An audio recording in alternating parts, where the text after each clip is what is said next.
ইমাম সাহেব এবং উপস্থিত আমার এই অত্র এলাকার মুসলিম ইকরাম সবাইকে আসসালামু আলাইকুম ওয়া রাহমাতুল্লাহি ওয়া বারাকাতুহু। আমি আজকে দাঁড়িয়েছি কোন রাজনৈতিক বক্তব্য দেওয়ার জন্য না।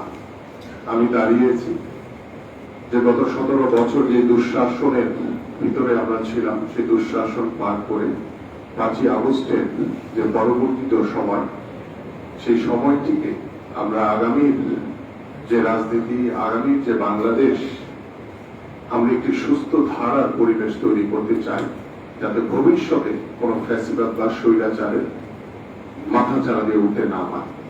এবং একটি সমাজে একটি বিষয়ে আমরা বেশ কিছুদিন ধরে দেখছি যে বিভিন্ন জায়গায় চাঁদাবাজি, লুটতরাজ, দখলদারি, বিভিন্ন কিছু মিথ্যাচার আছে, কিছু সত্য ঘটনা আছে। সবকিছু মিলিয়ে আমাদের এই বিষয়গুলো দৃঢ় হাতে, আপনারা যারা এলাকার এখানে পিতৃ সমতুল্য বাবারা রয়েছেন, ভাইরা রয়েছেন, বন্ধুরা রয়েছেন, আমরা সকলেই যদি একত্রিত হয়ে ঐক্যবদ্ধ ভাবে ওই চাঁদাবাজ, ওই দখলদার বিরুদ্ধে রুখে দাঁড়াতে পারি, তাহলে আমাদের সমাজে অটোমেটিক্যালি শান্তি চলে আসবে।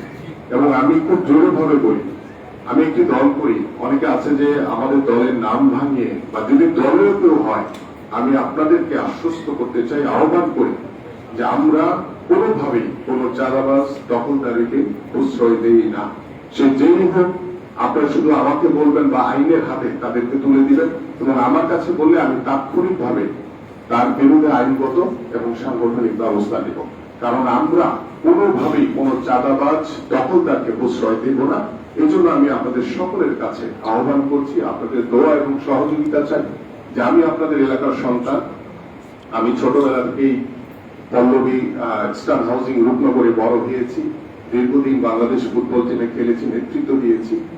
আমি এখন বাংলাদেশ জাতীয়তাবাদী দল বিএনপির একজন ক্ষুদ্র কর্মী হিসেবে, আপনাদের এই এলাকার প্রতিনিধি হিসেবে, ধানের শীষের প্রতীকের প্রতিনিধি হিসেবে, বিএনপির প্রতিনিধি হিসেবে, জিয়া পরিবারের প্রতিনিধি হিসেবে কাজ করতে চাই। আমি আপনাদের সকলের কাছে দোয়া এবং সহযোগিতা চাই। আসসালামু আলাইকুম ওয়া রাহমাতুল্লাহি ওয়া বারাকাতুহু।